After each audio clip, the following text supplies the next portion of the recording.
जो हाउसवाइफ होती है ना, वो रफ कॉपी की तरह दिखती है, वो साफ सुथरी नहीं दिखती है, वो फूहड़ दिखती है, वो गंदगी दिखती है, वो कैसे खाती हैं, कैसे रहती हैं, कैसे बोलती हैं, लेकिन सारे सब्जेक्ट को समेट के चलती हैं। जिस तरह से एक फेयर कॉपी होती है, हिंदी की अलग अलग होती है, इंग्लिश की अलग होती है, संस्कृत की अलग होती है, सोशियोलॉजी की अलग होती है, ये सारी हम कंप्लीट करके रखते हैं। एक ही टॉपिक होती है, इसमें मिक्स नहीं होता है कब कहाँ क्या होता है, हमें हर जगह हर चीज़ मिल जाएगी। मगर जो रफ कॉपी होती है, कहीं हिंदी, कहीं इंग्लिश, कहीं उर्दू, कहीं संस्कृत, ये सारी चीज़ें होती हैं और वो रफ की तरह ही दिखती है, मगर वो सारी चीज़ों को मेन पॉइंट उसके अंदर होता है। अगर वो ना हो तो हम अपनी सारी फेयर कॉपी ही ना कंप्लीट करें। तो उसी तरह से हमारे घर की मदर होती हैं, हमारी बेटियां होती हैं, हमारे घर की बहुएं होती हैं, जिनको लोगों की नज़र में रफ कॉपी वो दिखती हैं, क्योंकि भाई उन्हें तो सारी चीज़ें लेके चलनी है।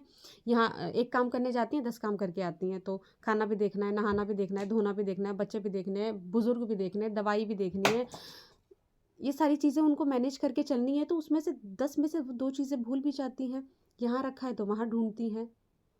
तो इतनी रिस्पेक्टफुल चीज़ को आप रफ कॉपी की तरह देखते हो, हम भी देखते हैं, हम भी अपनी मदर को ऐसे ही कहते हैं। तो और जब खुद मैं मदर बनी तब समझ में आता है कि हम कितना गलत सोचते हैं। तो जो बच्चियां ये सोच रही हैं अभी जिनकी शादी नहीं हुई है, तो रुको ठहरो, तुम भी जब मदर बनोगी तो समझ में आएगा कि तुम्हारी माँ क्या है।